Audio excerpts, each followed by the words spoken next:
I'm black, I'm proud of it, I'm black and beautiful. Mais vous n'êtes pas noir. Mais si, je suis noir. Enfin, pas tellement, quoi. Elle était blanche comme du chrome. Cette équipe black, blanc, beurre, à la fois tricolore et multicolore. James Bond cannot be played by a black man.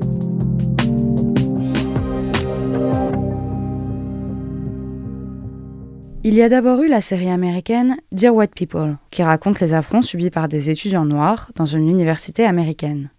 Ensuite, on a vu une actrice noire incarner la reine Charlotte dans la fiction historique Les Chroniques de Bridgerton.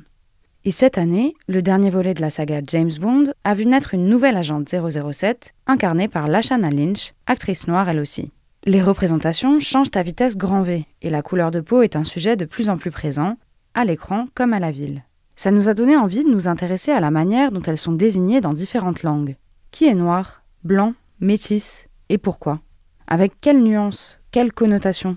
C'est parti pour un brainstorming sur la question, ou en bon français, une tempête de cerveau ? Ah merde alors, comment on dit Comment ça ? ça, merde alors? But alors you are French. Les mots des autres, le podcast de Courrier International sur les langues étrangères.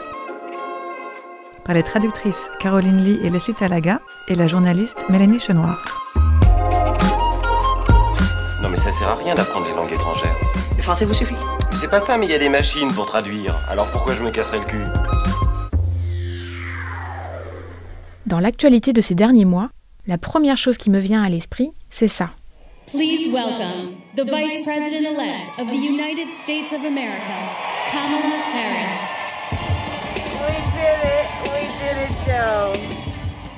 Quand Kamala Harris prête serment en janvier 2021, la presse met en avant ce qui fait d'elle une pionnière.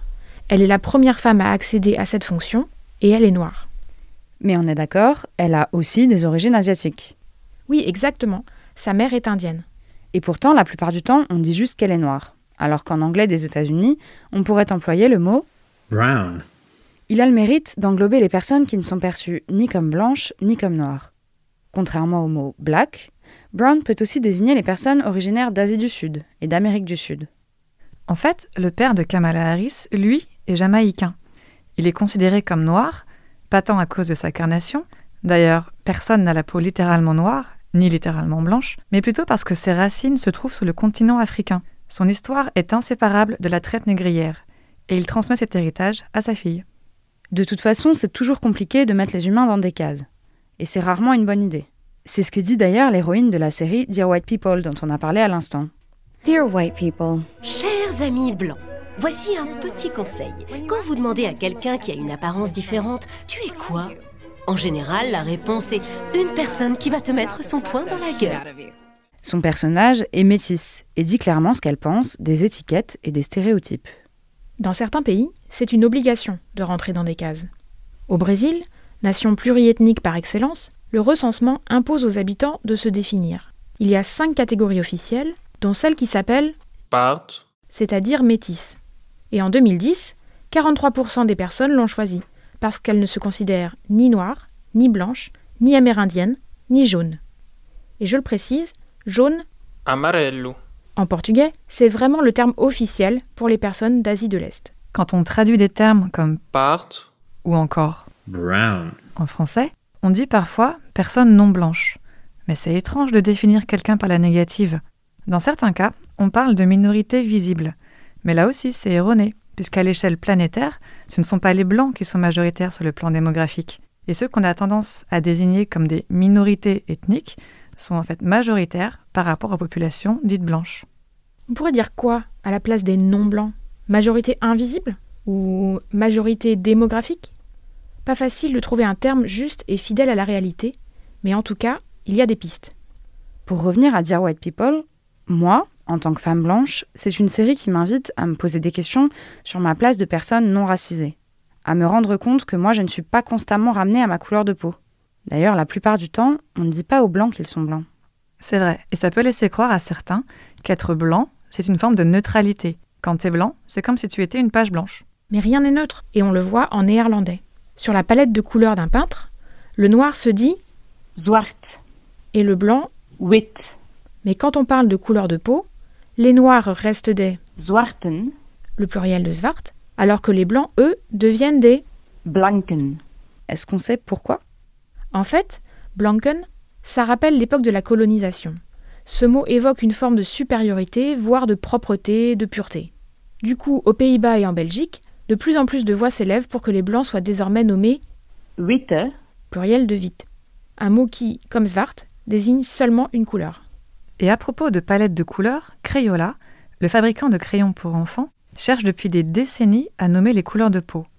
Jusqu'en 1962, il n'existait qu'une seule couleur chair, le rose. Ça fait un peu court pour représenter toute l'humanité. On est bien d'accord. Mais les choses ont évolué avec de nouveaux crayons appelés abricot, sépia ou encore ébène. Et maintenant, on a encore plus de choix avec des teintes comme almond, golden et rose, soit amande, doré et rose. Et à l'intérieur de chaque teinte, il y a 8 nuances, ce qui fait en tout 24 teintes chair différentes. En attendant, en France, la couleur chair des pansements et des collants, c'est toujours le beige. Ah oui, mais nous, en France, c'est bien connu qu'on ne voit pas les couleurs. C'est même pas légal de faire des statistiques ethniques. On est littéralement ce que les anglophones appelleraient colorblind. Un mot qui associe color, la couleur, et blind, aveugle. Et au fait, précision de traductrice, le sens premier de colorblind en anglais, c'est daltonien. Et c'est pas qu'on voit pas les couleurs, mais plutôt qu'on les perçoit différemment, notamment le vert et le rouge. Et le rouge, en Éthiopie, c'est la couleur choisie pour désigner une partie de la population. J'ai lu le témoignage d'un universitaire éthiopien et il raconte qu'il est perçu comme rouge dans son pays d'origine. Ça se dit K'aï. En amharique, l'une des nombreuses langues parlées en Éthiopie. Le mot désigne les personnes noires à la peau claire. Il y a 4 nuances différentes qui vont jusqu'à noir. Pourtant, quand il est aux États-Unis, où il vit, cet universitaire est simplement considéré comme black, c'est-à-dire noir, et la nuance du rouge est perdue. Au rayon des couleurs inattendues, en gaélique irlandais, pendant des générations, les personnes racisées ont été désignées par l'adjectif bleu. Le terme c'est Gorm. Désigne une personne et gorm veut dire bleu. Alors on n'a pas trouvé d'explication avérée sur l'origine du terme, mais il y a peut-être une sorte de flou dans la perception du bleu foncé et du noir. Globalement, le mot gorm désigne une teinte foncée. L'adjectif noir existe bien évidemment en gaélique, mais quand on l'utilise pour parler d'une personne, l'homme noir, c'est qu'on parle du diable. Donc là, si je résume, on a du rouge, du bleu, du doré. On voit bien que ça n'a rien à voir avec la réalité. Il y a des constructions sociales qui n'ont généralement aucun rapport avec la pigmentation. La preuve, en Afrique du Sud, pendant le régime de l'apartheid, les Japonais étaient considérés comme blancs et les Chinois comme noirs. Toutes ces dénominations sont arbitraires et souvent, elles sont utilisées pour exclure et opprimer.